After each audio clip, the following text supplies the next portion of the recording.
meeting, the governors reaffirmed their commitment to the unity of Nigeria on the pillars of equity, fairness, justice, progress, and peaceful coexistence between and amongst its people.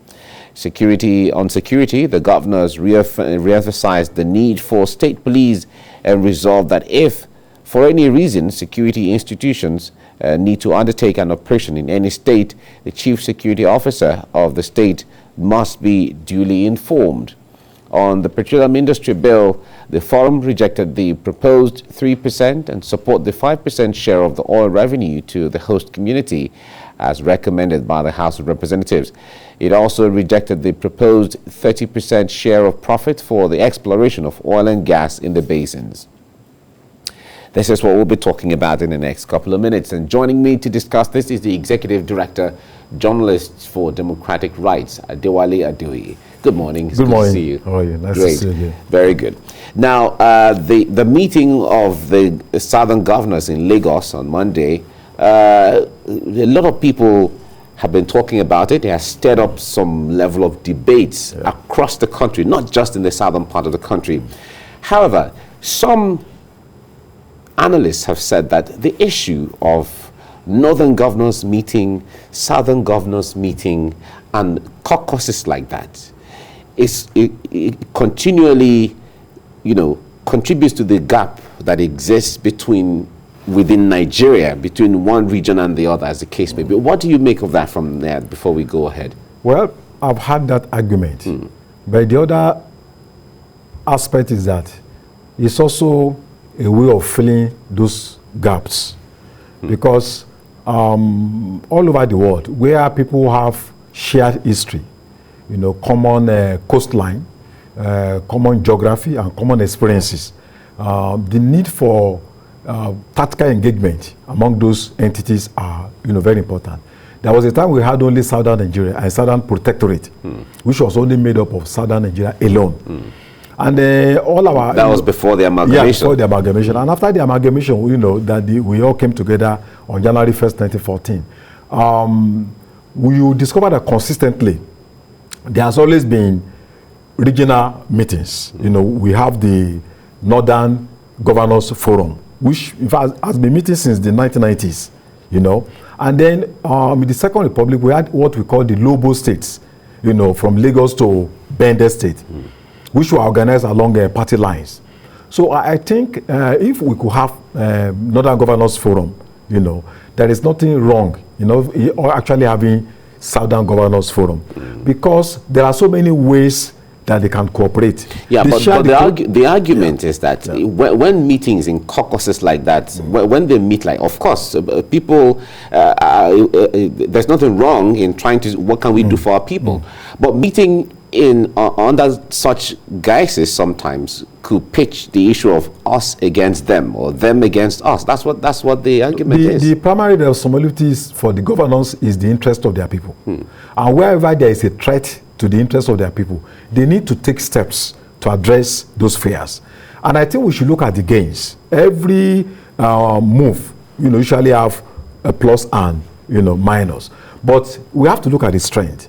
They have met across party lines. That's, gives us hope that even people can discuss beyond APC and PDP. And it means on that basis, they can on that platform, they can unite their people.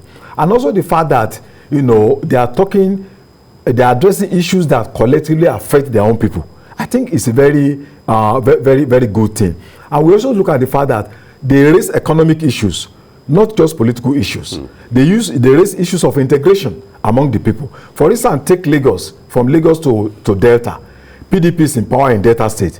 APC is in power in Lagos State.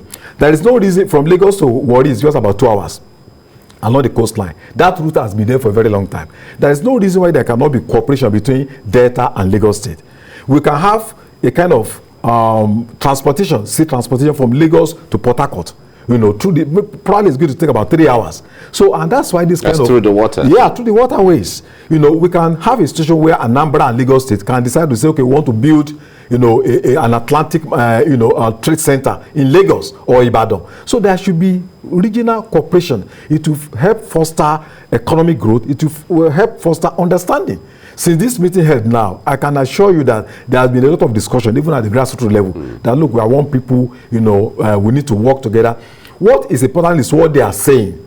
They are not talking about fighting anybody. They are talking about what is the interest of their people and how to come together as a people to push that agenda. So I think it's part of democratic norms, and it should be encouraged. They raised a lot of things, or several things, if you have to put it that way, from the issue of the PIB to the issue of open grazing, the laws against it, the issue of unity, and then the presidency in 2023 and all of that. But for you, what is the take home for you, or what's the high point in all of this amongst the issues that were raised? Yeah, the high point, first of all, is that there are genuine fears, that they need to really come out and speak out. And there is also the fear, they did not say it, but that statement, they communicate very short, but loaded. If you do a kind of strategic analysis, you will discover that there are so many things hidden. For instance, there is the issue of transfer of power. For them to have raised it means the fear is there, that even though we have the North in power today, the prospect of that power not returning to the South is there. And I think in as much as we want a country where people will emerge, irrespective of where they come from, we should also realize that we need to balance, there should be equity, there should be justice, there should be inclusion. Power cannot be retained in a particular zone. And I think it was on that note that we have President Buhari, who came to power after we have had Obasanjo, then we had Adeoye that's just spent few years, and then we had Jonathan. And of course, people in the South supported and look for equity, let it go back to the North. And everywhere, you always have credible people. They are not restricted into one region. So if after 8 years, and we have seen how the presidency can become a very powerful institution in the hands of an individual that can be used to, take fundamental decisions. So it shows that it's a very powerful position, and it should not be retained to a section of the country. I think for equity, for justice, there is nothing wrong for them coming up, to say that, okay, after 8 years in the North, let us go back to... On the issue of rotation of presidency, why is it a big deal where the president comes from, really? If we have to look at it very deeply to the benefit of, Nigerians, why should it be a big deal? Because the point there is, the president is from Katsina State as it is right now. Katsina's indigenes are not necessarily better off than anybody in Ebonyi State or Benue or Akwa Ibom, as the case may be. They're still just citizens of Nigeria. So why is it a big deal? Or why should it be? Well, ordinarily, where a president comes from should not be an important thing. But then, if you have a president that has been doing good, that is the best president that any country has ever had, you cannot on that basis say that others cannot also have, an opportunity to produce the president.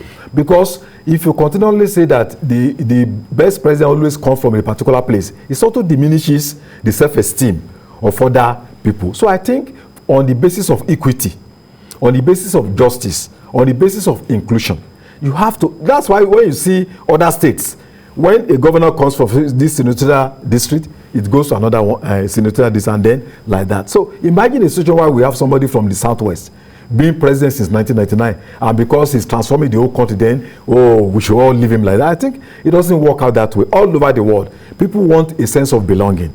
People want to also participate. They want to take part. They want to test their own expertise, in terms of, of leadership. So I don't think it's a bad thing, in as much as we want good leaders, irrespective of where they come from. But it's also in line with justice and equity that power has to be rotated so that people can also have a sense of belonging. If you don't do that, then we are giving them the impression that they don't have good people that can lead the country, which I think is not good. All right. Now, on the basis of that, when you talk about the issue of fairness, inclusion, and all of that, the Southeast have been agitating for quite some time as a way of, creating that fairness, that balance where everybody has a sense of belonging. And if you look at the tripod of the three major ethnic groups and all of that, the House of Fulani, as it is called, the Yoruba and the Igbo, and then before the other smaller. The Southeasterners have felt that opportunity should also be given to them in the on the platform on the issue of fairness, for them to also have a pinch on the presidency. What do you make of that this time? time around? Politics is about interest, individual and regional interest. And I think people, the Hausa Fulani who have been, it's because they plan very well. They have very good strategy. They know how to lobby. They know how to, so it's, you don't blame them for that. Also, the Yoruba people who are also saying that we want to be president. Of course, it's also about, what they think they can do better for the country. And I think for the Igbo people, it's a genuine demand. It's a legitimate demand. These are people that were compelled to fight civil war that lasted for 30 months, and they lost so many people.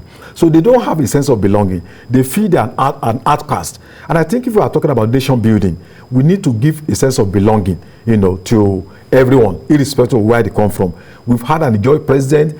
We've never had somebody from Ogoni. We've never had somebody from Bachama. So it's their right. And I think if they are saying that, look, it's our turn, I mean, it's a legitimate demand. They've had a president before in Nnamdi Azikiwe, so... Oh, sure, that was a very long time. But then, it goes beyond mere saying it. Yeah, you need to work for it. You need to plan for it. You need to put up a very superior strategy. You need to do constructive engagement with other nationalities, because there is no tribe in this country or nationality that can all alone produce the president of the country. Yeah. And also beyond that, what Nigerians want to listen to, what are the things you want to do there? Is it because you are a Yoruba president, so they should give it to you? What are your plans? What are your programs? In what way do you want to address security? In what way do you want to address economic issues? In what way do you want to unite the country? In what way do you want to deal with banditry, terrorism? So I think beyond saying that, Yoruba person should be the next president or Igbo person, we must come up with programs, practical programs that can convince Nigerians. Because it's not, not only your voters will not be restricted to Southeast. You need to convince somebody in Borno State. You need to convince somebody in Sokoto State. You need to convince somebody in the Southwest. So, beyond mere rhetorics, they need to, anybody that wants to produce the next president must come out with superior economic and political programs that can convince and galvanize the people, that can, reenact hope, that can, deal with the issue of a despairing population that is tired and almost hopeless. You must give hope, a program that can energize the people, so that when the people see your programs of transformation, the people will say this is the right person I want to follow. All right, on the issue of the open grazing, which the southern governors emanating from the meeting had given a date, September 21st, by which all of them should have come up with the law substantively against open grazing. That is also becoming a little controversial now, from checking from the body language of the federal government and what the state governments are saying. Although as far as the constitution is concerned, all state governors are vested with the powers to come up with, land use and all of that. But what do you make of that? Well, I think the president of the country should represent the interest of everyone. He should not represent a particular ethnic group. He should not represent a particular faith. He should not represent a particular creed. And where there's conflict of opinion, the president that was voted for by all Nigerians, should be neutral. He should look for a common ground that can, build bridge between, the dissenting views. Some people in the north are saying that, open grazing must be sustained. Unfortunately, it is the presidency that is championing it, which I think is not normal. Because we know that the president, we know his tradition, he's from a family, very rich family that is also into nomadic herding. But this is not about your person. It's about the interest of everyone. And where your personal interest comes in conflict, with the utilitarian value of other people, you need to look back and engage them constructively. So I think, and of course there are alternatives. Take Niger State, for instance, with about 76,000 square kilometers of land. Borno State is almost 10 times bigger than Anambra State. So the land is there if anybody wants to do grazing. And of course, the founding fathers of northern region, Amadou Bello, they had ranching. All over the country. In fact, as far back as the 1920s, there was ranching in Borno State, and there was no conflict. So I think the position of the northern governors was not just coming from the blues. It was informed by the contradictions, the emerging contradictions of killings, of raping, in the names of herdsmen, of terrorism, of armed banditry all over southern Nigeria. So in order to protect the integrity of the state, in order to protect a snowball into anarchy, they need to come up with a decision that will further enhance security for their people and also protect the sovereignty of the state, because we can't just allow what is going on to continue. You know, just 2 days ago, in my own state, you know, farmers were kidnapped. People can no longer go to farms. It has a lot of impact on food security. There's a lot of impact on the environment. Our people are forest dependent. It's the source of their herbs. It's the source of their spirituality. All these things are gone. They cannot go to these places to explore, you know, to their own happiness and to their own advantage. So they need to take decisions in the best interest of their people. And I think if our presidency looks at this issue very well, it's also in their own interest. No president wants to govern over a country where there is conflict, where there is acrimony, where there is fighting, where there is terrorism. So the president should bend back a little bit to accommodate the views of the governors of the South. That decision was taken in the best interest of indigenous communities in Southern Nigeria. I think it should be supported. Another issue that was raised by the governors is the issue of security. Yeah. And the argument is that when security agencies or agents want to carry out a sting operation or anything within the state, the chief security officer, as it is recognized, who is supposed to be the governor of the state, should be informed, to have an idea of the fact that this kind of operation is going to happen in my own state or within my domain. Now, that argument also goes along with, from the other side, saying that if something covert is supposed to happen, by the time you notify an external body who is not a security agent, who is not necessarily going to be directly involved in the operation, you could jeopardize the operation. What do you make of that? Well, it's all about the kernel principles of federalism. You know, our constitution says the governors are the #1 security officers in their states. It means that as #1 security officer, it's a breach of trust. It's a breach of sovereignty, you know, state sovereignty, for anybody to come and just take an individual, even enter somebody's house and kill people there without the knowledge of the #1 security officer. Supposing, you know, the man, you know, supposing it happens to a senator, you know, because if once you give that right that a poor man or anyone can be taken without the knowledge of it means the governor himself is not safe. His commissioners are not safe. His wife is also not safe. So, and that's why we are saying that we should be see ourselves as equal before the law. If you want to go to the house of anyone, you need to inform the #1 security officer of the state. This is what we want to do. These are the offenses committed by this person. And of course, there's no way the governor can stop you anyway, because we know that the governor is just one person. You will still carry out, you know, your assignment. And of course, when you are getting a warrant, you go to court. You brief the court, you present your case. You know, and the court, the judges are not as, they are not as powerful as the governor. So if you can go to court and get a warrant, what stops you from informing the governor that this is what you want to do? Because if the governor is not aware, the protection of those security officers, there could be a situation where there will be community uprising against them. And this is the reason why we think that governors need to be briefed. I think their position is constitutional, is reasonable. And I don't think any governor in the north would like that kind of thing to happen, going to Katsina State, carrying out an operation without the knowledge of the governor. So it's not about southern governors, it's about, you know, the right of states, you know, in a federal system. All right. Well, we'll look forward to some of those things enshrined in the Constitution, where the Constitution is clear regarding how these kind of operations should take place. Ultimately, people are talking about the issue of state police. So by the time that happens, security becomes a local issue and not from Abuja anymore. All right. We have to leave it here now. Thank you very much, Adeoye, for coming on the program. Thank you very much. Thank you. Thank you. Right.